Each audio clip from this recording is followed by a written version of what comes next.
Hello बच्चों, नमस्ते। कैसे हैं आप? उम्मीद है शानदार, जिंदाबाद, जबरदस्त होंगे। और आपकी तैयारी के तो क्या ही कहने हैं भाई साहब। 12 टॉपिक, 12 में 14 टॉपिक 12 क्लास के अंदर 14 या 15 टॉपिक हो चुके हैं। और वो ऐसी धज्जियां उड़ाई है ना आपने हर टॉपिक की कि अब एग्जामिनर भी कहेगा कि इसके लिए क्वेश्चन कहाँ से बनाऊं। और अब जो क्वेश्चन बनेगा वो वास्तव में ऐसा तो नहीं होगा कि आपने उसको ना पढ़ा हो। आप उसमें दिमाग जरूर लगा पाएंगे। और उसी को जब हम किसी क्वेश्चन पे दिमाग लगा पाते हैं या हिम्मत आ पाती है कि मैं हर क्वेश्चन पे दिमाग लगा सकता हूं, उसी को हम कॉन्फिडेंस कहते हैं। कॉन्फिडेंस भी ज्यादा से ज्यादा क्या करवाता है कि हमारे अंदर एक लड़ने की क्षमता आ जाती है क्वेश्चनों से। और वो लड़ने की क्षमता ही हमारा पूरा स्कोर कराती है। बच्चों, जैसे क्वेश्चन को देख करके हमें पता है कि यार मेरा जैसे मैथ्स वीक है, और मुझे पता है कि यार मेरा मैथ्स में ना कंपाउंड इंटरेस्ट यानी चक्रवृद्धि ब्याज बहुत मुश्किल लगता है मुझे। अब आपको एग्जाम में चक्रवृद्धि ब्याज का ही क्वेश्चन मिल गया, बहुत उम्मीद इस बात की है फिर कि आप उस क्वेश्चन को देखते ही छोड़ देंगे, क्योंकि आपके अंदर वो कॉन्फिडेंस ही नहीं है कि आप उस क्वेश्चन से लड़ पाए। अगर वो कॉन्फिडेंस होता, चाहे फिर वो भले ही नया क्वेश्चन है, तो भैया क्वेश्चन कोई किसी ने वैसे तो बना नहीं दिए थे, सब ये वैसे ही आया, किसी के दिमाग की ही उपज है। तो वो दिमाग की जो उपज है, तो भैया उससे ही उसको अगर आप वहीं पे सोच लो तो निश्चित तौर पे वो क्वेश्चन बिल्कुल सही हो जाता है। कई बार ऐसा होता है मैथ्स में, सबका सब कुछ पढ़ा हुआ नहीं होता। मैं इस टाइप को पहली बार पढ़ रहा हूं, लेकिन मैंने थोड़ा इसको सोचा और मैं मैथ्स में उस क्वेश्चन को सही कर गया। ऐसा कॉन्फिडेंस ही आपसे करवा सकता है, क्योंकि मेरा एक कॉन्फिडेंस था यार मैं कंपाउंड इंटरेस्ट में कुछ भी गलत नहीं करूंगा, इसलिए मैं उस क्वेश्चन से लड़ा, है ना। सेम मैं हिंदी में कह रहा हूं कि कई बार ऐसा प्रश्न आपके सामने आएगा कि शायद आपने ना पढ़ा हो, पर अगर आप उस क्वेश्चन को थोड़ा सा समझ लें कि यार ये ऑप्शन तो इसके हो ही नहीं सकते, तो ये तब लगाओगे जब आप इस, देखिए, प्रतिस्थापन वाली विधि पे आप तब जाओ।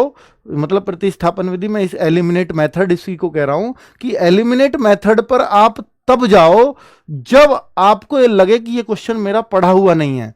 फिर आप इस मेथड पे आ जाओ कि अब मैं ये देखूं यार ये क्वेश्चन मेरा पढ़ा हुआ नहीं है, पर मैं ऑप्शंस को चेक करूं तो मुझे ये समझ में आ जाएगा कि यार ये ऑप्शन इसके हो ही नहीं सकते। तो फिर मैं शायद बहुत करीब पहुंच जाऊंगा उस उत्तर के। तो आज हम, हैप्पी बर्थडे नहीं है नवीन सर का, वो नवीन पंकज सर है ना, वो उनका गलती से मुझसे व्हाट्सएप चैनल पर डल गया। तो नवीन पंकज सर हैं वो सिविल सर्विसेज पे, और वो मैं उनको भेज रहा था और वो व्हाट्सएप चैनल पर डल गया, पता नहीं कैसे। तो बच्चों को लगा नवीन सर का बर्थडे है, नवीन सर का नहीं है। ठीक है, चलो। तो भाई आज हम पढ़ने वाले हैं समास। और समास वैसे तो सबसे आसान टॉपिक्स में से एक हो जाए। पहले आप देखो, अपनी मानसिकता ऐसी चेंज करो कि समास अगर किसी ने सोच रखा हुआ है कि मुश्किल होगा, इस क्वेश्चन गलत हो सकता, नहीं। सबसे पहले मैं आपके दिमाग में डाल रहा हूं, सबसे आसान टॉपिक में से एक है समास। आप कहो सर संधि और समास मुश्किल होते हैं। संधि आपको अब तक मुश्किल लगती होगी, लेकिन पढ़ने के बाद अगर आपने उनकी क्लास करी है, दोनों क्लास करी हैं, तो मुझे नहीं लगता कि बच्चों को मुश्किल लग रही होगी। मुझे इस बात के लिए कमेंट करके बताओ कि आपको संधि अभी भी मुश्किल लग रही है क्या? नहीं लगेगी भाई। और मैं आज समास की आपकी गारंटी ले रहा हूं कि अगर आपने पढ़ा है तो बहुत बहुत बढ़िया, और नहीं पढ़ा तो और बढ़िया, आज ही समझ में आ जाएगा सब कुछ। चलो, तो भाई मैं आपको फिर से एक बार चैप्टर्स दिखा देता हूं कि हमारा यही क्रम चल रहा है और मैंने अब तक कुछ भी चेंज नहीं किया है, और आज हम इस टॉपिक पे आ पहुंचे हैं। कल हमारा रस होगा और परसों हमारा छंद होगा। शुक्रवार तक का काम खत्म, 3 हफ्ते, 5 क्लास हर हफ्ते, 15 क्लास खत्म। आप देखोगे कि सर कितना बढ़िया काम हमने खत्म कर दिया है, बस इतना सा बाकी है, इसको तो यूं उड़ा देंगे। तो वही सब चलना है। तो आज हम पहले क्वेश्चन पर आ पहुंचे हैं। आज की क्लास का पहला क्वेश्चन ये रहा स्क्रीन पर। तो भाई समास का शाब्दिक अर्थ क्या होता है, जल्दी से आप बता दें अगर आप समास को जानते हैं। गेहूं काटते, क्या कह रहे हो, दिखाओ जरा। गेहूं काटते काटते ही क्लास देख रहा हूं, गेहूं काटते काटते ही क्लास देख रहा हूं। वाह वाह, शायरी बना देते इस पे। तो भाई गेहूं काटते काटते क्लास देख रहे हो, इससे बढ़िया तो कोई बात ही नहीं होती। अगर आप, अब यही तो ऑनलाइन एजुकेशन का फायदा है। अगर आप ऑफलाइन कहीं पढ़ने गए हुए होते तो या तो गेहूं कटते या क्लास दिखती, है ना, एक ही काम होता ना। अब दोनों काम हो पा रहे हैं। गेहूं काटते काटते ईयरफोन लगाओ, भाई मत देखो मुझे, मेरी आवाज तो आ रही है, ये क्लास तो आपकी नहीं छूटेगी, ये पक्का है। चलो, ये डिजिटल का कुछ तो फायदा हो ना। और खेत में आजकल नेटवर्क आते हैं, ये गारंटी जियो एयरटेल इन सब ने ले रखी है। और क्या चाहिए हमें। ऑफलाइन टेस्ट सीरीज इस महीने का जो 10 तारीख आ रही है ना, इसमें लॉन्च करने का मन है, मैं करवा दूंगा। मैंने आपसे बोल दिया तो वो होके रहेगा, है ना। चलो, समास का शाब्दिक अर्थ। तो समास का शाब्दिक अर्थ, भाई देखो, समास क्या होता है। समास होता है कि कोई चीज बहुत बड़ी लिखी हुई है, उसको इकट्ठा करके लिख देना। और जब कोई चीज बड़ी हो और उसको इकट्ठा करना हो तो उसको छोटे में लिख देना। और छोटा कहते हैं संक्षेप को। ये क्या है सर, ऐसे क्या क्या मतलब, ये बात समझ में नहीं आई। तो जैसे एक एग्जाम्पल देता हूं, गगन को चूमने वाला छक्का मारा विराट कोहली ने, गगन को चूमने वाला छक्का। तो अब हम इस गगन को चूमने वाला कितना बड़ा शब्द लिखा है, क्या इसका कोई एक शब्द बन सकता है। तो इसका बनाते हैं गगन चुंबी। तो ये जो गगन चुंबी शब्द बना, इसको हम कहेंगे कि बात संक्षेप में लिख दी, और इसी को हम कह दिया यही सामासिक शब्द है। सामासिक शब्द इसको बोल दिया जाता है कि ये गगन चुंबी इसका सामासिक शब्द हो गया। कितना बढ़िया बता दिया ना बच्चों। अब आपको ये परिभाषा कभी भूलोगे, इसका मतलब कभी भूलोगे, क्योंकि आपने एग्जाम्पल से पढ़ लिया। और क्रिकेट भारत में बहुत फेमस है, उससे एग्जाम्पल दे दिया जाए तो दिमाग में छप जाता है, इसलिए उसका दिया। आगे बात करते हैं। किसी भी सामासिक पद में सामान्यतः कितने पदों का योग होना अनिवार्य बताया गया है। तो भैया देखो, सामासिक शब्द अभी बताया, सामासिक शब्द क्या होता है, समझ गए ना। सामासिक शब्द गगनचुंबी था, सामासिक शब्द। अब सामासिक शब्द में दो पद होते हैं हमेशा। एक को हम बोलते हैं पूर्व पद, जो पहले आए। दो पद, गगन चुंबी, एक गगन एक शब्द, चुंबी दूसरा शब्द। हमेशा समास में दो ही शब्द मिलेंगे, गगन चुंबी, गगन एक शब्द, चुंबी दूसरा शब्द। तो पूर्व पद क्या हुआ, गगन, और उत्तर पद क्या हुआ, चुंबी। उत्तर पद मतलब देखो, पूर्व का उल्टा होता है उत्तर। अब आप कहो सर उत्तर उल्टा कैसे होता है, ये बाद का है। पूर्व मतलब पहला, उत्तर मतलब बाद का। ये बाद का, उत्तर का मतलब बाद का होता है। मैं आपको एग्जाम्पल देता हूं कि जैसे आपने राजा महाराजाओं में सुने होंगे, वो उसका उत्तराधिकारी हुआ, तो उत्तराधिकारी इसका मतलब बाद का अधिकारी। जैसे अब राजा है, इसका बेटा इसका उत्तराधिकारी बनेगा। आ गई ना बात, उत्तर मतलब बाद का। अब आपको ये बात याद रहेगी, उत्तर पद मतलब बाद का पद, है ना। तो पूर्व पद, जैसे ही हम ऐसे एग्जाम्पल से याद करते हैं ना जो चीजें हमें पता है, तो फिर हम कभी भूलते नहीं है इन बातों को, ठीक है। तो पूर्व पद और उत्तर पद, सामासिक शब्दों में दो पद होते हैं, पूर्व पद और उत्तर पद। तो गगन चुंबी, ये गगन इसमें आएगा, चुंबी उधर जाएगा, गगन चुंबी सामासिक शब्द। समझ में आई बात, बहुत बढ़िया। तो दो पद, पूर्व पद और उत्तर पद, क्लियर। अब आप इसमें यह पढ़ोगे कि इसमें यह पद प्रधान होता है, उसमें वो पद प्रधान होता है, इसमें यह नहीं होता। भाई साहब, आज ऐसा बताऊंगा, ये प्रधान वाला चक्कर ही खत्म हो जाएगा, आपके दिमाग में एकदम क्लियर रहेगा। और नींद में भी बता दोगे कि ये पद प्रधान इस वाले समास में है। इसमें कंफ्यूजन होता है ना, आज के बाद हो जाए तो बता देना, फिर बता देना कि सर अब भी कंफ्यूजन है, फिर पढ़ाना बेकार है हमारा, है ना। सामासिक प्रक्रिया के अंतर्गत, अभी देखो क्लास खत्म करो फिर देखना, तब आएंगे मजे। सामासिक प्रक्रिया के अंतर्गत पदों को पृथक करने की विधि को, जो सामासिक शब्द है उसके अंतर्गत जो पद है, पूर्व पद और उत्तर पद, उनको जब हम पृथक करते हैं, उस पृथक करने को हम क्या बोलते हैं, समास इकट्ठा। जैसे संधि का उल्टा होता है संधि विच्छेद। समास का उल्टा आप जानते हो क्या, नहीं जानते तो अब सीख लो। समास विग्रह होता है, समास विच्छेद नहीं होता, संधि विच्छेद होता है, समास विग्रह। तो समास का उल्टा पूछा है इसने, समास का उल्टा विग्रह। लेकिन ये इसके केस में ही रहेगा जहां समास शब्द पढ़ रहे हो। लेकिन अगर ये विलोम आ जाए, समास का उल्टा समास विग्रह होता है, लेकिन समास का विलोम, एग्जैक्ट विलोम पूछे, समास का एग्जैक्ट अगर विलोम पूछा जाए तो व्यास लगाया जाता है बच्चों। ये ध्यान देना, क्योंकि कई सारे बच्चे वहां पे विग्रह लगा के आ जाएंगे। समास विग्रह बस समास इकट्ठा हुआ शब्द और इकट्ठे को बिखेरना विग्रह, उसको तोड़ तोड़ करके लिखना। जैसे गगन चुंबी लिखा हुआ है तो ये समास लिखा हुआ है, गगन को चूमने वाला लिख दिया उसको तो वो विग्रह हो गया समास का। समझ में आ गई? तो लिख लो एक गगन चुंबी और आगे गगन को चूमने वाला, वो विग्रह है और वो समास है। क्लियर? अब इस बात को थोड़ा सा ध्यान रखेंगे और आगे कभी नहीं भूलेंगे कि विग्रह क्या है और समास क्या है। क्लियर?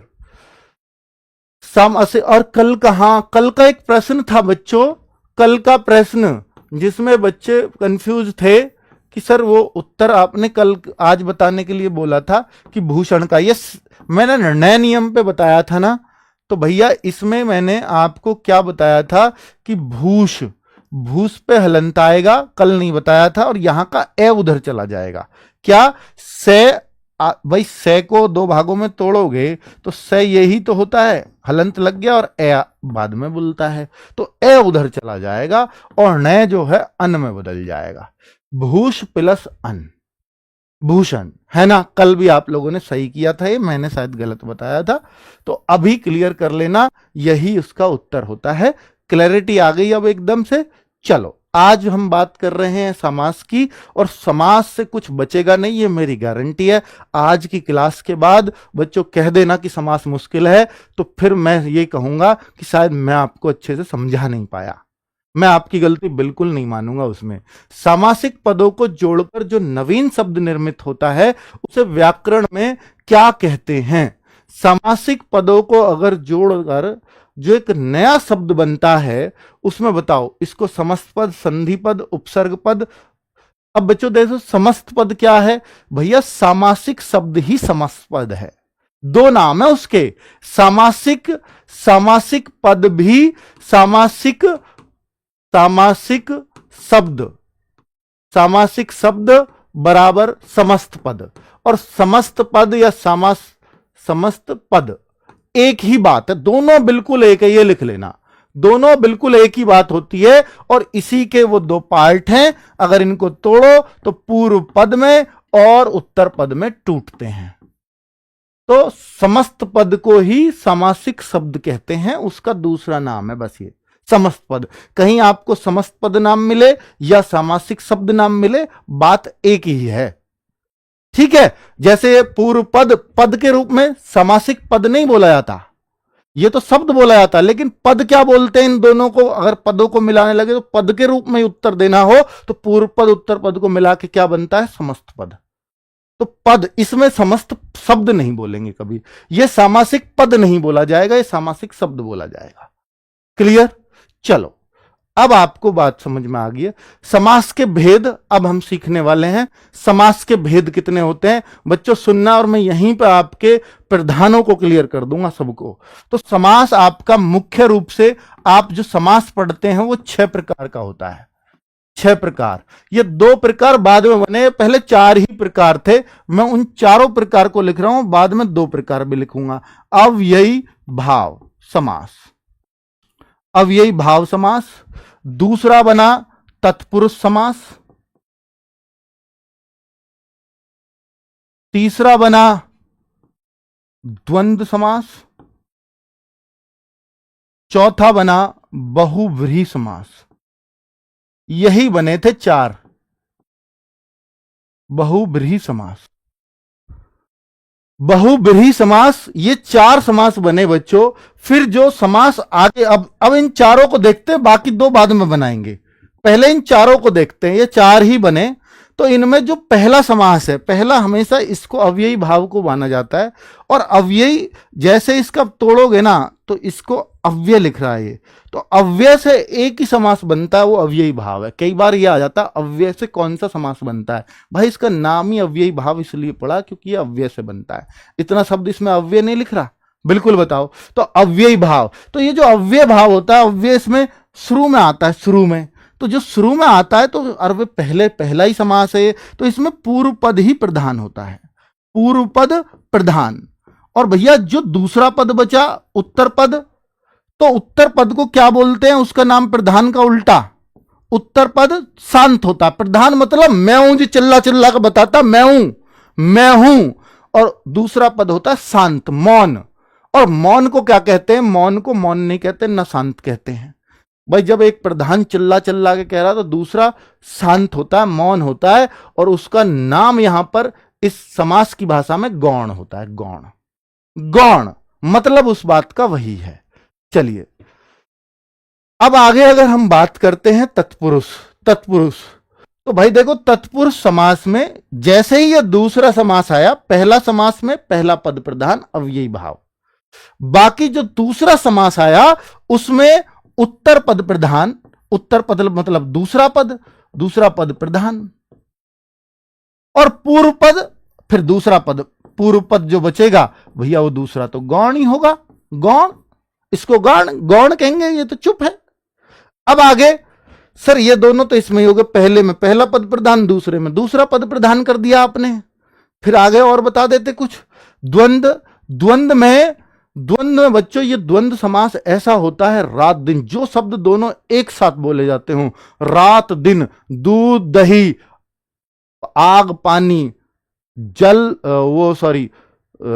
आकाश पाताल, जो ऐसे शब्द बोलते हैं ना एक साथ, तो ये तो दोनों ही एक दूसरे से कम थोड़ी हैं भाई। वो जो है वो उसका बाप, वो उसका बाप। अब बताओ रात और दिन में कौन सा बड़ा है, इनमें कौन सा अपने आप को प्रधान कहेगा? भैया रात दिन कहो, दिन रात कहो, बात एक ही है। मैं पहले आ जाऊं, रात को अगर दिन को प्रधान कह दिया तो रात कहेगी मैं आ जाऊंगी दिन की जगह, प्रधान मुझे बोलो। तो वहां पर ना, यहां पर हमने बोला भैया तुम दोनों की लड़ाई हमेशा रहेगी। और देखो द्वंद्व की सबसे अच्छी पहचान है, द्वंद्व आपने सुना होगा युद्धों के समय, द्वंद्व युद्ध चला, दोनों राजाओं का द्वंद्व चला।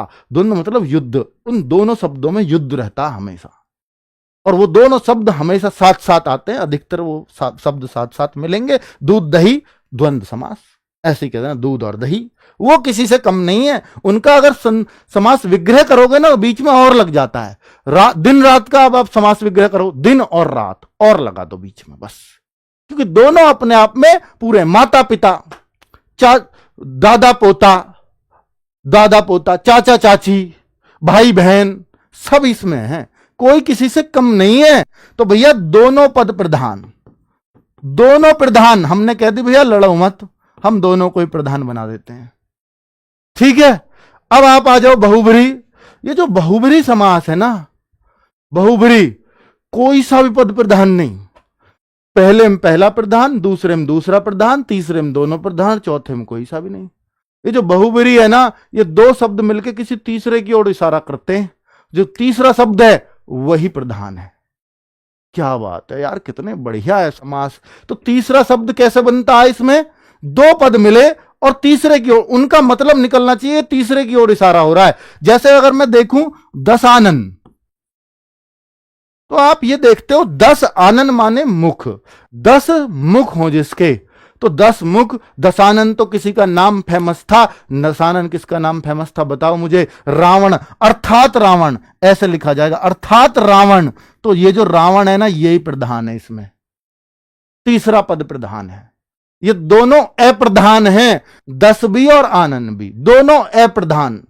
इसमें लिख लेना दोनों पद अप्रधान। ठीक है। गजानन किसका नाम होगा? गज का आनन, गजानन किसी भगवान को, अधिकतर ये भगवान की तरफ इशारा करते हैं आपके, और रावण तो भगवान नहीं, तो मैंने बोला अधिकतर। 10 आनन हो जिसके, 10 आनन हो गया। एक अभी बताया गजानन, गज का आनन, गणेश अर्थात गणेश, ऐसे अर्थ निकलेगा। तो बहुब्री इस तरह का जो आराम से समझ में आ जाएगा सबको। तो ये दोनों अप्रधान, हम कहेंगे दोनों पद अप्रधान, अप्रधान। तो क्या चारों के प्रधान समझ में आ गया आपको? आगे बढ़ जाऊं क्या?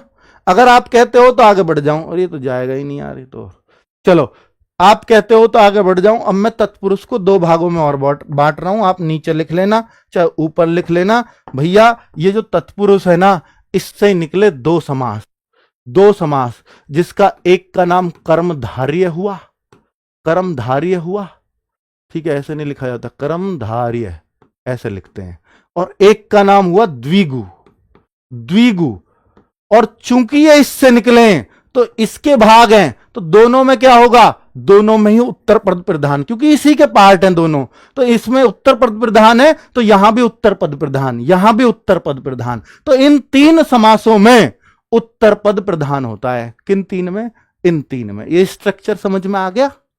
6 समास क्लियर याद हो गए? क्या अब सारे प्रधानों में बता दोगे, प्रधान बता दोगे? ये 4 तो पहले ही याद हो गए, ये 2 चूंकि इसी के पार्ट है तो इसमें भी दूसरा पद प्रधान। और द्वि माने क्या होता है? 2। तो 2 इसमें खुद में गिनती आ रही है, तो इसमें गिनती ही आती है। त्रिभुज, त्रिभुज, 3 भुजा, त्रिभुज, ऐसा। चौराहा, यही समास है वो। कर्मधारय कैसा है? कर्मधारय पहला यहां पर ना एक शब्द दूसरे की विशेषता बताता है। मुख्य शब्द कौन सा है, प्रधान कौन सा है, दूसरा, और पहला शब्द क्या होगा, विशेषता बताएगा दूसरे की। पहला शब्द दूसरे की विशेषता बताएगा, दूसरा मुख्य। तो मैं हूं प्रधान, मेरी विशेषता, मेरे पहले आ जा, मेरे पहले जुड़ जा और मेरी तारीफ कर। यह होता है नील गगन, गगन की विशेषता नीला है, तो नीला है गगन, है ना। अब तो ये इस तरह से कर्मधारय में आएगा। नीलकंठ, कंठ का, अब आपको नीलकंठ तो बहुब्रीहि, ऐसे बहुत समास टकराएंगे, क्योंकि नीलकंठ तो अर्थात शिव भी होता है। तो बहुब्रीहि और कर्मधारय जब दोनों भिड़ जाएं तो याद रखना, याद रखना, इस बहु की जीत होती है। जब लड़ाई किसी से हो तो हमेशा बहु जीतती है, आपको पता है, लेडीज फर्स्ट। तो कर्मधारय और बहुब्रीहि दोनों आ जाए तो बहुब्रीहि लगा के चुप आ जाएंगे हम। ठीक है, समझ में आ गई बात? तो कर्मधारय ये रहा। अब क्लैरिटी हमें एकदम से हो गई है कि कर्मधारय क्या है, बहुब्रीहि क्या है, द्वंद्व क्या है। ये तो बताए ना अभी दोनों, अब बता देंगे इन्हें। चलो पहले इन्हें लिए लें लगे हाथों। तो समास के भेद बताओ कितने हों। समास के भेद इनमें से छांट लेते। अब संबंध बोधक समास कौन सा पढ़ लिया भैया तुमने? द्विअर्थी समास ये कौन सा पढ़ लिया? कर्मधारय समास, द्विगु समास, तत्पुरुष समास, सारे कर्म, ये समास के भेद है, पर सारे नहीं है, 6 नहीं है, पूरे 3 ही हुए। ठीक है, तो ये उत्तर तो बिल्कुल करेक्ट था। खैर आगे बढ़ते हैं। मैंने आपको एक स्टोरी सुना दी और मुझे लगता है इससे बहुत कुछ हल हो जाएगा। आपके सर अभी तो छठे पे पड़े हो आप, 25 मिनट हो लिए, सबको उड़ा देंगे अभी थोड़ी देर में, देखो, क्योंकि यही तो चीज है समास। इसके अलावा बताना बचा क्या समास में जो मैंने अभी पढ़ाया? बस अवयवी और तत्पुरुष आपने नहीं बताए, बाकी तो सब समझ में आ ही गए हमें। देखो अभी सिखा देता हूं। जिस समास में पूर्व पद अव्यय हो, फटाक से बता दो। पहले अव्ययी भाव की एक तो ये परिभाषा है। पूर्व पद जिसमें अव्ययी हो और पूर्व पद ही इसमें प्रधान होता है, और पूर्व पद ही अव्यय हो या अव्यय लिख लो, अव्यय या उपसर्ग, उपसर्ग भी लगता है, तो भैया या तो वो अव्यय हो या उपसर्ग हो। उपसर्ग से बना, कई बार अव्यय को आप पहचान नहीं पाते, उपसर्ग को आसान से पहचान लोगे। जिन शब्दों में पहले उपसर्ग लगा हो, अव्यय मैंने आपको बताया जिसमें विकार ना पैदा होता हो, जिसका बहुवचन ना बनता हो, जिसका लिंग परिवर्तन ना होता हो, वो अव्यय होते हैं। ठीक है, जैसे अब आपसे बोलो यथासंभव, यथासंभव, जितना संभव हो सके, यथासंभव, तो ये जो यथा है ना, ये आप उपसर्ग कह सकते हो, इसको ही अव्यय कह सकते हो। यथासंभव ये अव्ययी भाव का उदाहरण है, तो ये लग रहा है इसमें उपसर्ग। आमरण, आमरण, तो आप कहोगे ये जो आ लग रहा है ना, ये उपसर्ग की तरह काम कर रहा है, और यही अव्यय है और यही प्रधान है। आजन्म, आजन्म, यही प्रधान है, यही अव्यय है, यही उपसर्ग है। समझ, उपसर्ग से आसानी से समझ में आ जाता है बच्चा।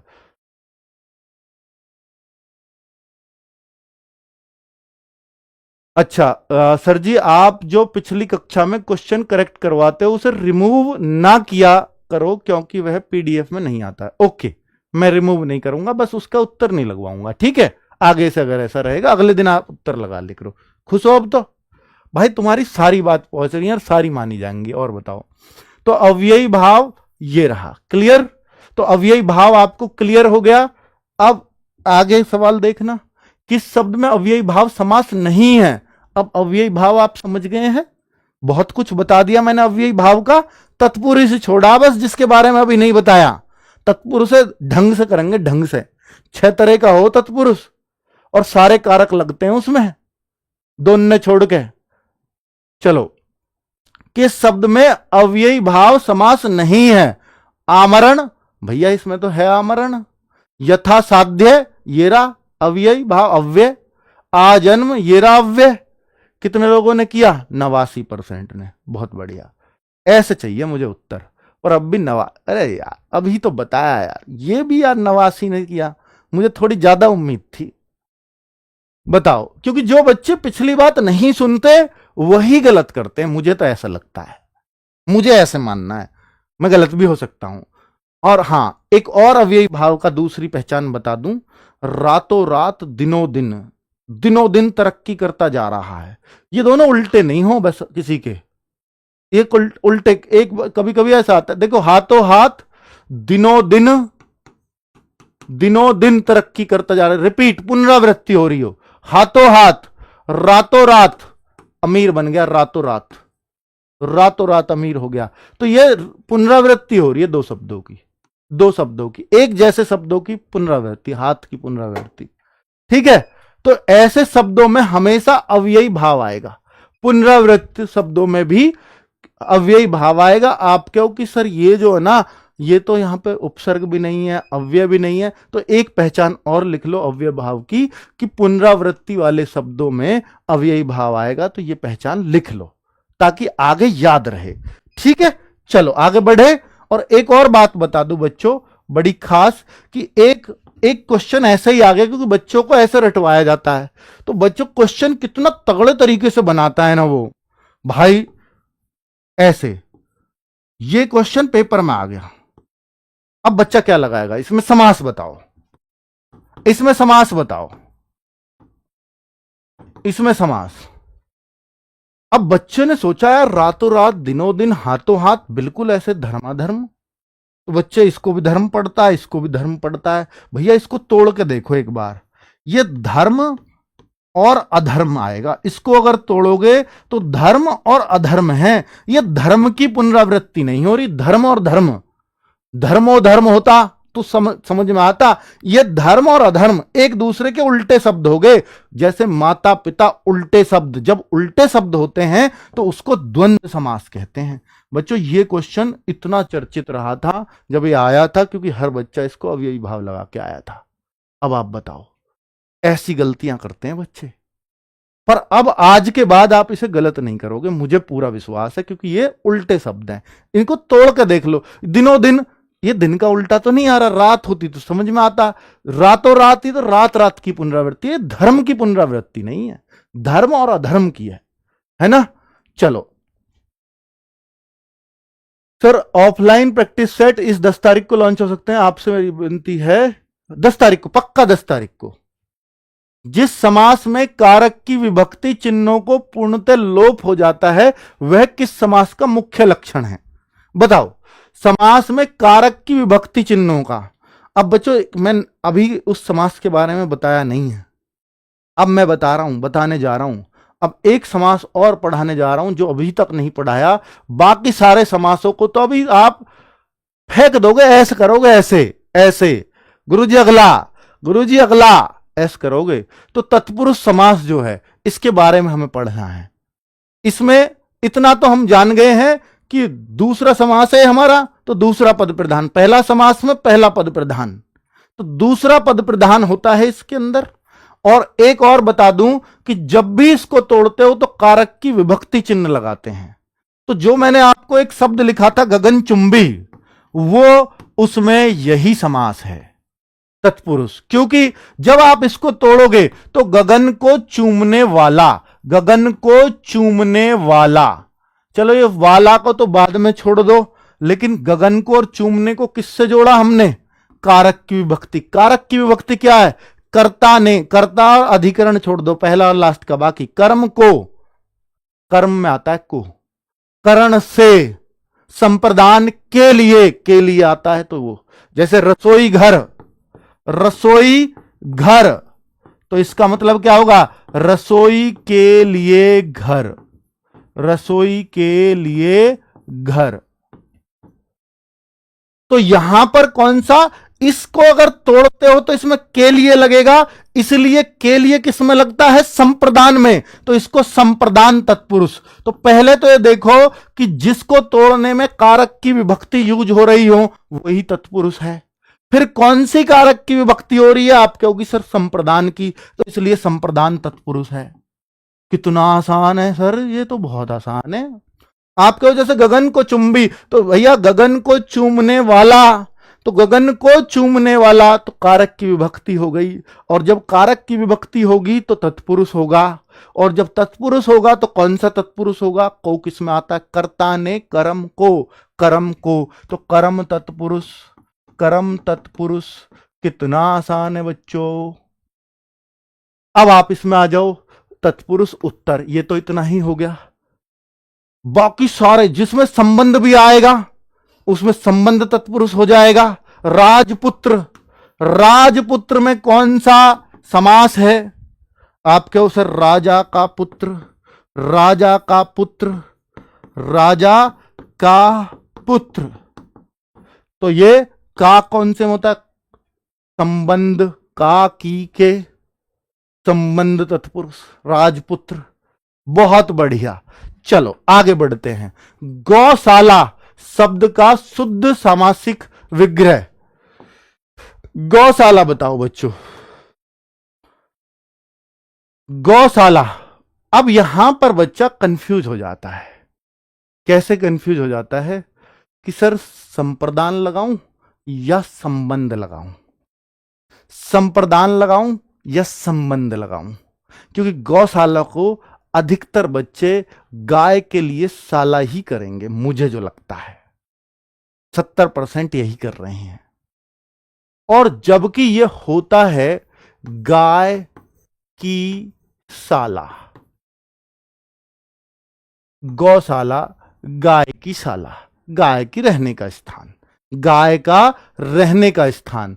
अगर आप ये इसको और तोड़ो तो शाला का मतलब रहने का स्थान। तो ये जो की वर्ड आया ये तो संबंध की तरफ इशारा करता है, इसलिए इसको संबंध तत्पुरुष कहते हैं। बहुत सारे बच्चों ने गलती की है, पर इसके लिए ना कोई और तरीका भी नहीं है, ये सिर्फ प्रैक्टिस से आएगा। और वैसे भी सोच लो कि भाई जैसे अब एक और चीज बताऊं, चलो आगे क्वेश्चन में ही आ जाएगा, वो मैंने लिया है, मुझे ध्यान आ गया, आगे बताऊंगा ताकि और क्लैरिटी से आप समझ पाओगे। पथ भ्रष्ट, इसको तोड़ के दिखाओ, पथ भ्रष्ट। कल हम रस पढ़ेंगे, रस आपको मुश्किल लगता है, रस छंद अलंकार, रस छंद अलंकार में कौन सा टकता है तुम में से बताइयो।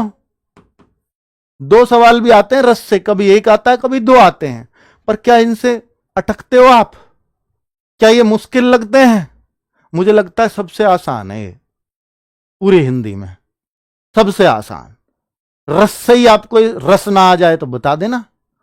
आप कहोगे सर ये इतनी इतनी आसान चीज के लिए हम डर रहे आज तक, फिर हिंदी मुश्किल क्या? जिस भाषा का हम रोज सेवन कर रहे हैं वो मुश्किल हो सकती है भला? जिस चीज को रोज खाने लग जाओ, रोज लेने लग जाओ, वो मुश्किल लगने लगेगा कि यार बड़ी मुश्किल से मिलेगी। रोटी रोज खाते हो, लगता है कभी बहुत मुश्किल से मिलेगी? नहीं लगता, शाम को घर जाऊंगा यूं ही मिल जाएगी। तो हिंदी में कोई चीज मुश्किल हो भी कैसे सकती है? सोचने की हिम्मत कैसे करी आप लोगों ने, बताओ आप। पथ भ्रष्ट बहुत आसानी से बता दिया होगा आपने कि पथ से भ्रष्ट, पथ से भ्रष्ट। अब आप यहां पर 2 चीजों पे आते हैं हम कि सर से 2 जगह आता है, एक तो करण में आता है और एक अपादान में आता है। अब आप यूं बताओ कि क्या यहां अलगाव दिख रहा है?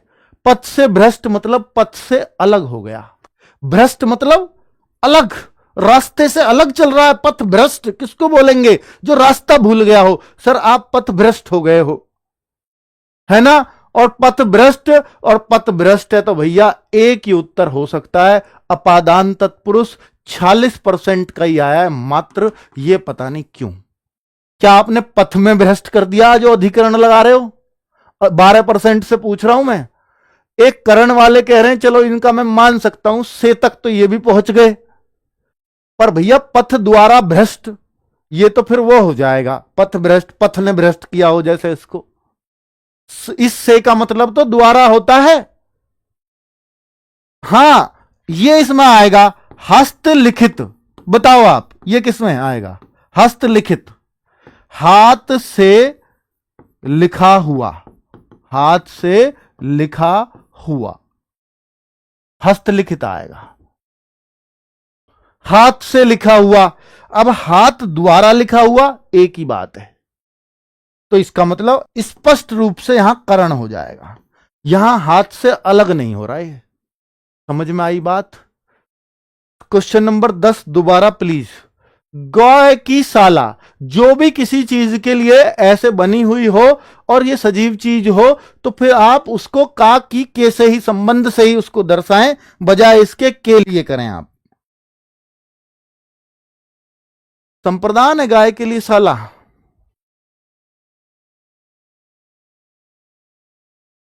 भाई एक सेकंड, एक सेकंड, शायद मैं गलत कह गया हूं इसको।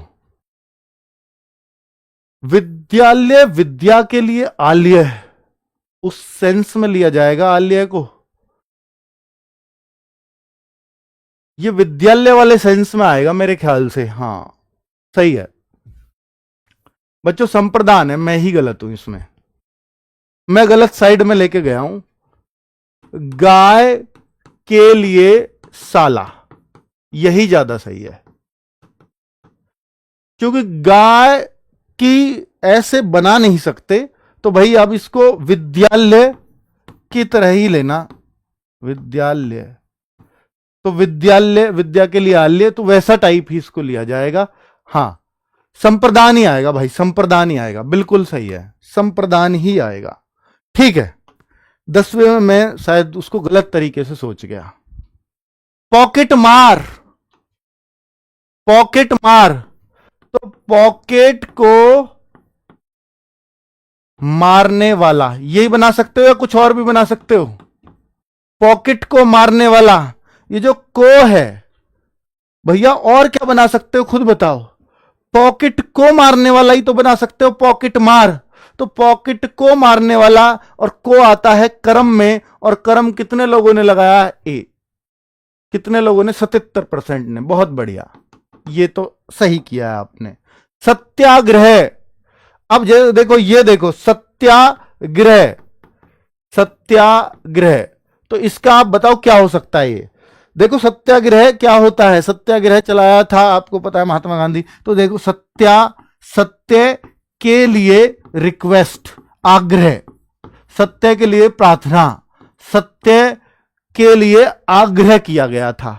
तो यहां पर हम क्या कहेंगे कि सर ये संप्रदान तत्पुरुष हो जाएगा। हालांकि उसने संप्रदान के वो तत्पुरुष के पार्ट नहीं पूछे, पर हमने तत्पुरुष समास इसमें लगा देना है। ठीक है, तो सत्य के लिए आग्रह इसमें हम करेंगे। आगे, मतदाता,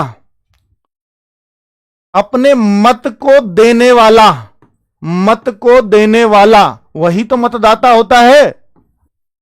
आप क्यों मत के लिए देने वाला, मत के लिए थोड़ी डालता, मत को डालने जाता है वो, तो मत को देने वाला, तो यहां पर कर्म तत्पुरुष, मैं तो तत्पुरुष के भी पार्ट बता रहा हूं आपको।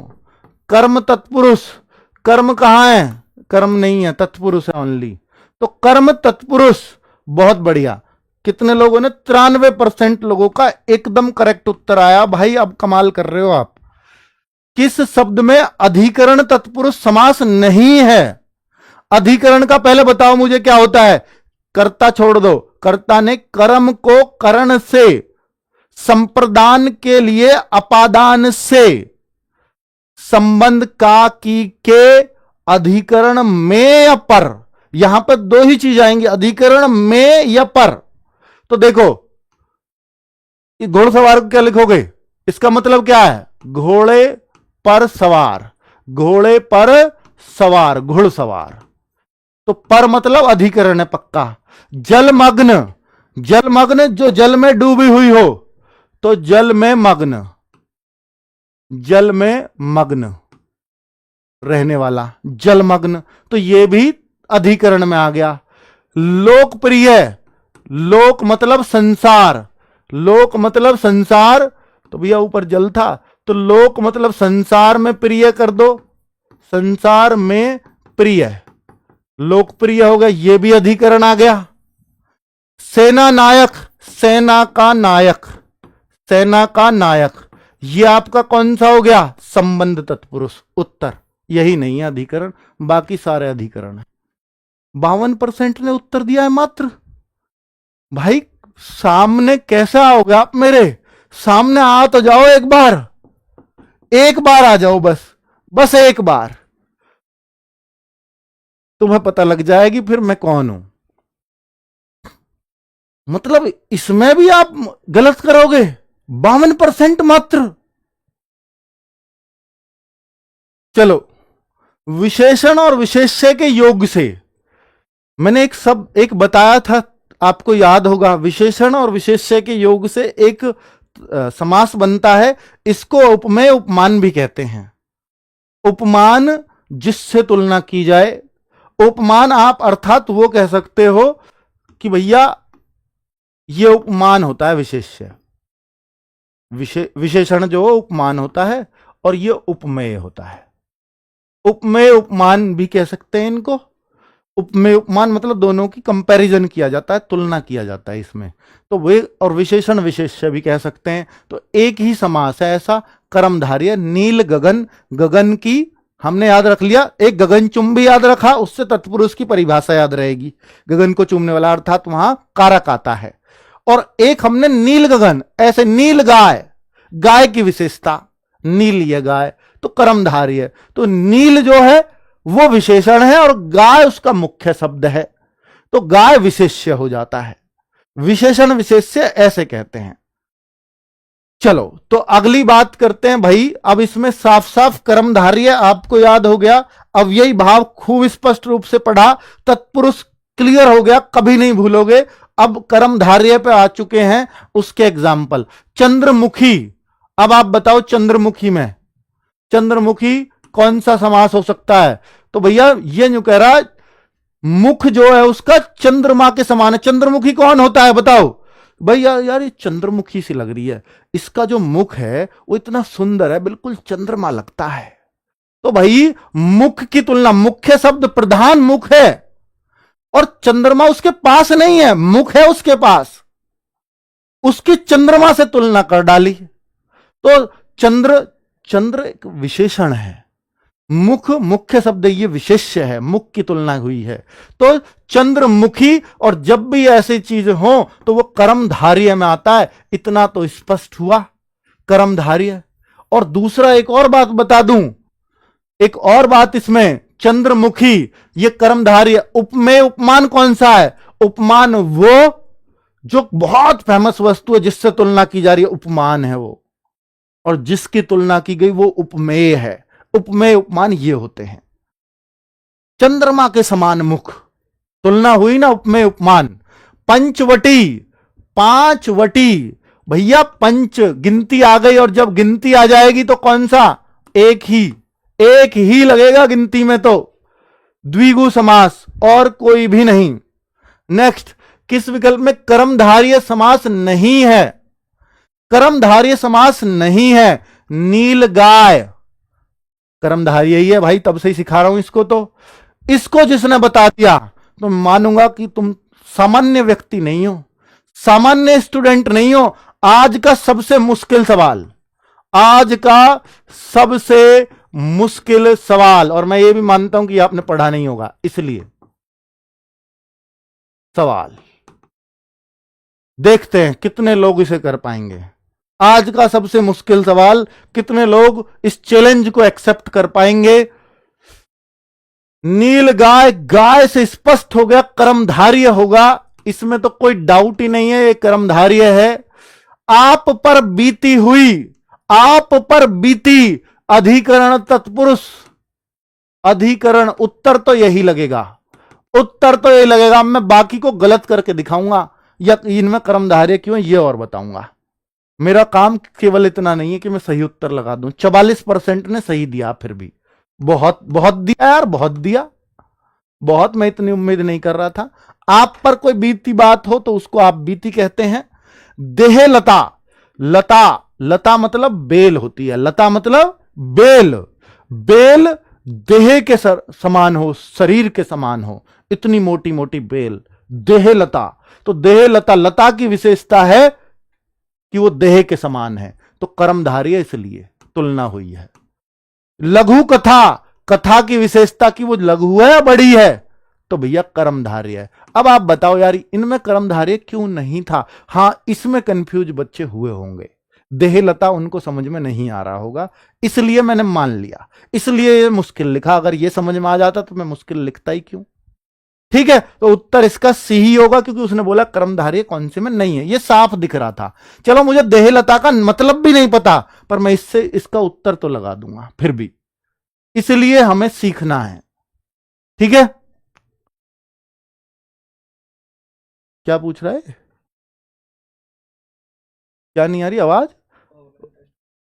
अच्छा, ऑफलाइन मॉक, ऑफलाइन जो मॉक है मेरे भाई, उनको वो ऐसा है कि हम आपको आपके घर पहुंचाएंगे, स्कूलों में तो नहीं करवा पाएंगे भाई, आपके घर पहुंचाएंगे। जैसे घर आप पीडीएफ निकाल के देते रहते हो, बस वो एक पेपर रूप में आ जाएगा आपके पास, ऐसा ऑफलाइन मॉक की बात कर रहे हैं, जो विद ओएमआर आपके घर पे आए। तो ऐसे 25 एक टेस्ट का हम प्लान कर रहे हैं कि आपके घर पहुंच जाएं, होमगार्ड में भी दिए, आपको भी दे देंगे, बस ऐसी बात है वो, और कुछ नहीं है। कब कहो कि जी कहीं आयोजित करवा रहे हो, कहीं स्कूल में हमें जाना देना, नहीं नहीं, वो नहीं है, है ना, वैसा इंतजाम नहीं हो पाएगा इतने शॉर्ट नोटिस पे, है ना बच्चों। त्रिभुवन, त्रिभुवन, तीन भवन, तो गिनती आ गई, और जब भी गिनती आएगी तो क्या होगा, एक ही समास बचता है, द्विगु समास। कहीं गिनती के साथ बहुब्री भी आ रहा हो तो फिर बहुब्री लगा दो, अगर दोनों ऑप्शन में हो, वैसे तो दोनों मिलेंगे नहीं, ऑप्शन मिल भी जाए तो फिर बहुब्री, बहु जीतेगी। चलो, सतसई, सतसई आके दोहे रहे, तो भैया सतसई इसे आके दोहे रहे, आपने एक सुना होगा, कवि बिहारी है, उन्होंने ही, कवि बिहारी के बारे में ये सतसई है।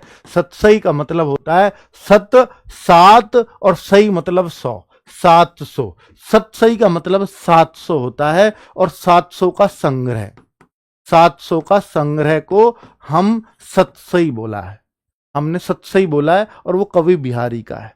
700 कुछ दोहे हैं ना उनके, तो 700 का समाहार, और अगर इसमें समास पूछेगा तो द्विगु समास है, द्विगु। क्लियर? चलो, सतसई 700 का समाहार, बिहारी के दोहे हैं। सतसई, उसने उसका मतलब पूछा है मेरे भाई, इसका सामासिक विग्रह पूछा है, आप बिहारी के दोहे थोड़ी लगा दोगे यार, है ना, उसने इसका मतलब पूछा, सतसई को तोड़ दो, 700 का समाहार, इसलिए सतसई बना। आ गया हो आप, मतलब बिहारी करन लगे। दही बड़ा में कौन सा समास है?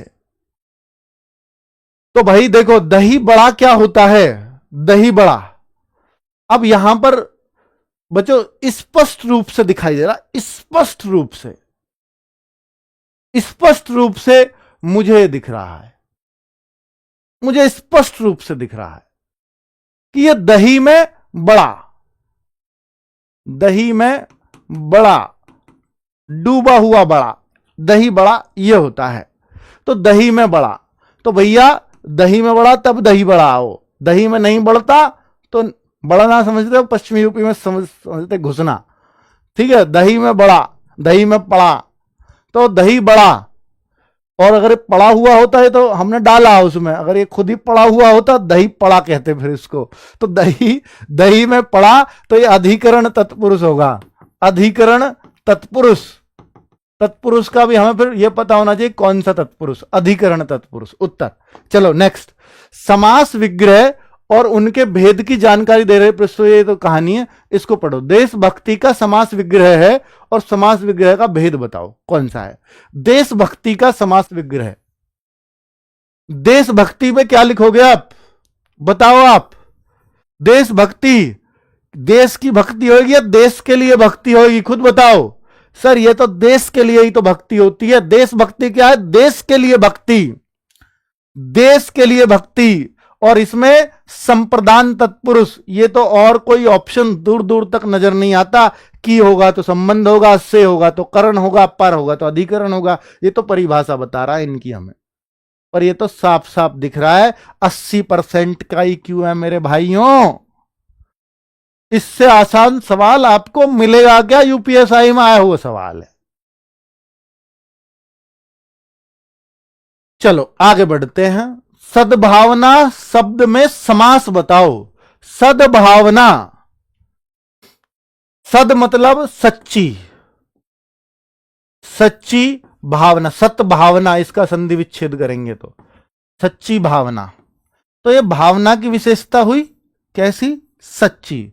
तो मुझे तो कर्मधारय नजर आ रहा है, क्योंकि इसमें कोई, अगर इसको तोड़ोगे तो तोड़ना, सच्चाई की भावना ऐसा तो है नहीं, सच्ची की भावना ऐसा भी नहीं है, सच्ची भावना से स्पष्ट समझ में आ रहा।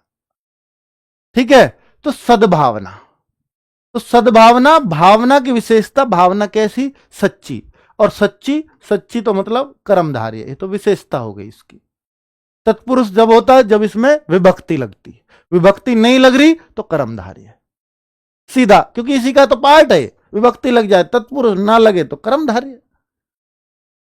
चलो स्पष्ट, आगे बढ़ते हैं। अन्न जल, ये तो वही है, दोनों की लड़ाई, अन्न और जल। इसको तोड़ो, क्या आएगा? अन्न और जल। इसका कुछ और तो हो नहीं सकता। इनमें बीच में ये भी रहे अधिकतर, माता पिता जैसे बीच में भाई बहन, बीच में ये भी लगा देते हैं। इसको आगे सीखेंगे ये क्या विराम चिन्ह किस लिए बनाया।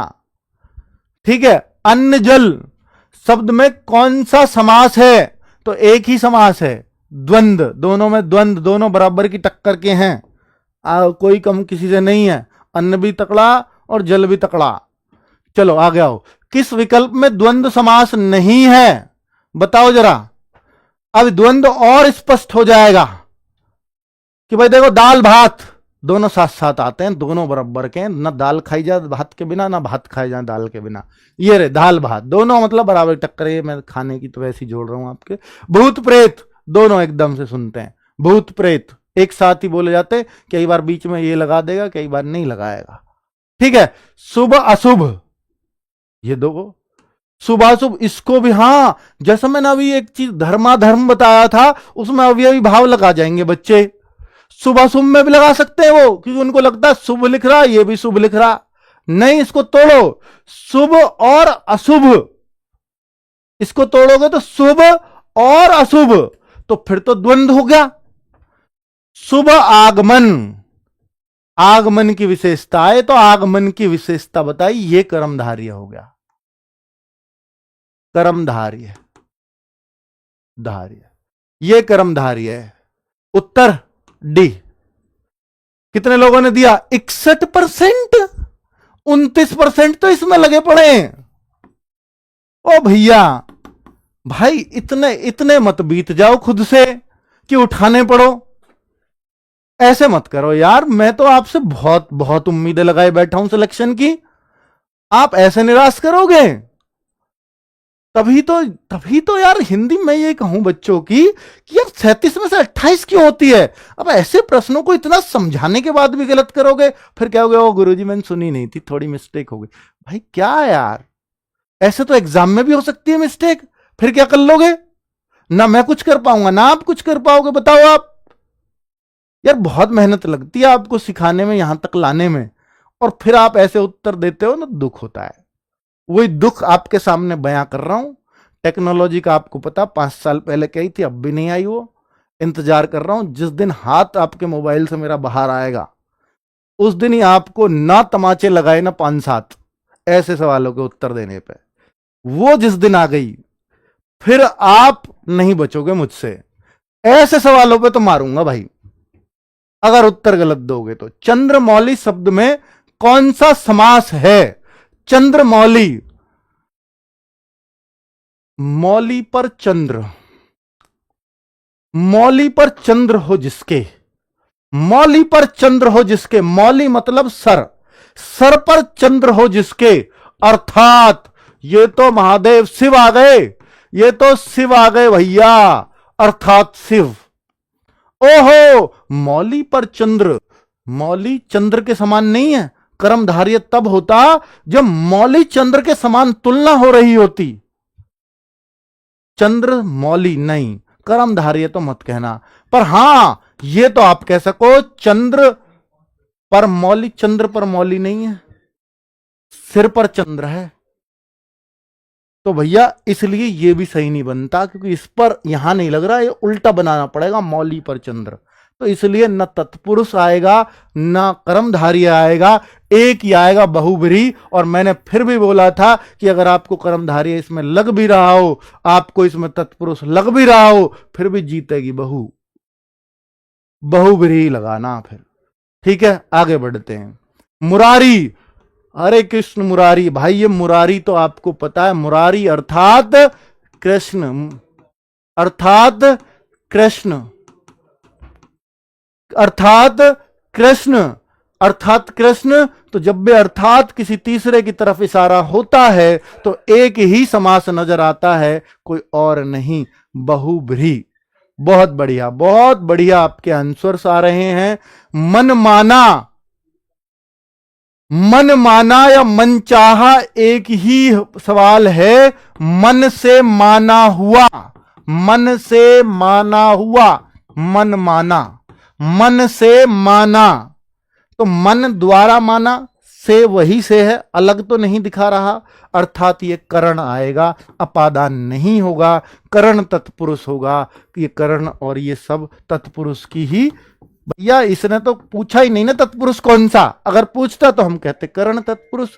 तो ये तो स्पष्ट रूप से कारक की विभक्ति आ रही है, तो इसको हम तत्पुरुष समास कह देंगे। नेक्स्ट, चतुर आनन, चार मुख, आनन मतलब मुख, आनन नेत्र मत समझना, चार मुख हो जिसके, अर्थात, अर्थात ब्रह्मा, ब्रह्मा, ब्रह्मा।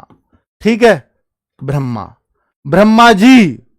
तो भैया चार मुख हों जिसके, वो तो ब्रह्मा जी के ही हैं, और ब्रह्मा जी है तो बहुब्रीहि लगेगा। आपको चतुर भी तो आ रहा है, चतुर आनन, चार भी तो आ गई, गिनती आ गई। सर दो उत्तर हो गए इसमें, दो उत्तर, एक द्विगु भी हो गया, एक बहुब्रीहि भी हो गया। अब कौन सा लगाएंगे भैया? अगर उसको द्विगु पूछना होता तो गिनती और बहुत ही उसके पास देने को, तो वो पूछना बहुब्रीहि चाह रहा है, इसलिए बहुब्रीहि जीतती है। समझ में आई आपको? अब 89% सही कर रहे हैं। वैसे तो ऐसा ऑप्शन देना नहीं चाहिए उसको, अगर उसने दिया है तो फिर बहु को जिता देना। आगे आओ, निम्नलिखित में से सामासिक पद चुनिए, सामासिक पद चुनिए। भैया ये सामासिक पद है क्या? वीर का पुत्र, ये तो विग्रह है, ये तो विग्रह हो गया, समास का तोड़ दिया। रहा का खर्च, रहा खर्च एक साथ लिख रहा होता तो सामासिक शब्द होता। पथ से भ्रष्ट, पथ भ्रष्ट लिखा होता तो सामासिक शब्द होता। ये तो विग्रह है, ये तो विग्रह हुआ। वायु वेग, वायु का वेग, वेग वायु के समान, वायु के समान वेग। तो देखो इसमें दो हैं, वायु के समान वेग, तो कर्मधारय भी है, यहां कर्मधारय भी है, और यहां पर वायु के समान वेग, और कौन सा? और तो नहीं लगता मेरे को कुछ भी, वायु का वेग नहीं, वायु वेग, वायु के समान वेग, वायु वेग। उत्तर ए। तत्पुरुष के भी अंदर जाओगे तो फिर ये कर्मधारय का टाइप है ना, वायु के समान वेग। चलो आओ आगे, समान जहां तुलना हो जाएगी वहां कर्मधारय लगेगा। आगे आओ, पुत्र शोक में कौन सा समास होगा? पुत्र शोक बताओ। अब यहां पर, यहां बच्चा फंसेगा अगर इसने, पर वैसे तो तत्पुरुष एक ही दिया है, अगर इसने दो दिए होते तो बच्चा कहता है पुत्र के लिए शोक लगाए। बच्चों मेरी बात बताना, किसके लिए शोक कहोगे या पुत्र का शोक कहोगे? बताओ आप, कौन सा ज्यादा सही है, कौन सा ज्यादा सही है, आप बताओ।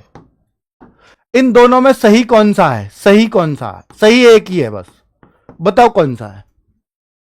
पुत्र शोक, पुत्र के लिए शोक या पुत्र का शोक? बच्चों एक बात देखना, पुत्र शोक में बैठा है वो, पुत्र के लिए, क्या पुत्र को कुछ देगा? पुत्र को मिलेगा ये सुख जाके? क्या ये पुत्र को मिलेगा? तब होता है गाय साला, गौशाला समझ में आ गया था, क्योंकि वो गाय को ही मिलेगी वो साला। लेकिन ये जो के लिए है ना बच्चों, ये पुत्र के लिए नहीं है। ये पुत्र के कारण तो कह सकते थे इसको, पुत्र के कारण तो कह सकते हो, के कारण शोक, लेकिन ये पुत्र का शोक में आएगा अगर आप इसका वो करोगे, तत्पुरुष का पार्ट ढूंढोगे। और पार्ट ये आएगा संबंध तत्पुरुष में। किसमें? संबंध तत्पुरुष।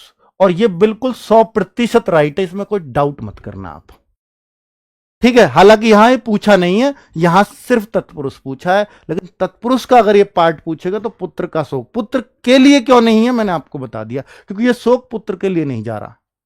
जब इसको मिल रहा होता तब हम कहते ये इसके लिए है, ठीक है। आगे आओ। हर रोज, तो जो ये ऐसे लगते हैं ना जैसे प्रतिदिन, ये प्रतिदिन, हर रोज, हर कोई, इस तरह के जो वर्ड हैं, ये जो वर्ड हैं ये अव्यय हैं, ये उपसर्ग हैं, ये उपसर्ग लग रहा है। और जब उपसर्ग लगता है तो एक ही समास में लगता है, अव्ययी भाव में। अव्यय भाव 89%। वाव, ये हुई ना बात, इतने लोगों ने सही किया। समास के संदर्भ में इनमें से कौन सा कथन गलत है? बहुब्रीहि समास में दोनों पद गौण होते हैं, बहुत सही है। गलत बताना पर हमें कई बार बच्चा ही सही लगाएगा उत्तर। ये तो बहुत बढ़िया बात बताई अंकित सर ने। दोनों पद अप्रधान होते हैं तो मतलब गौण होते हैं, बिल्कुल सही है। अव्ययी भाव में पूर्व पद की प्रधानता होती है और समास पद अव्यय होता है, बिल्कुल सही है। तत्पुरुष समास में अंतिम पद गौण होता है, नहीं, अंतिम पद प्रधान होता है। दूसरा पद प्रधान है, दूसरे नंबर पर न पढ़ाया तत्पुरुष, और कर्मधारय भी इसी का ही है, द्विगु भी इसका ही, सब में अंतिम पद प्रधान होता है। गलत है भैया, यही उत्तर है, यही उत्तर है। कितने लोगों ने दिया? मात्र 63%। टेक्नोलॉजी आ जाने दो, बता रहा हूं आपको, ऐसों को धोऊंगा। अगला सवाल, धर्माधर्म शब्द में निहित सामासिक भेद का सही चुनाव करिए।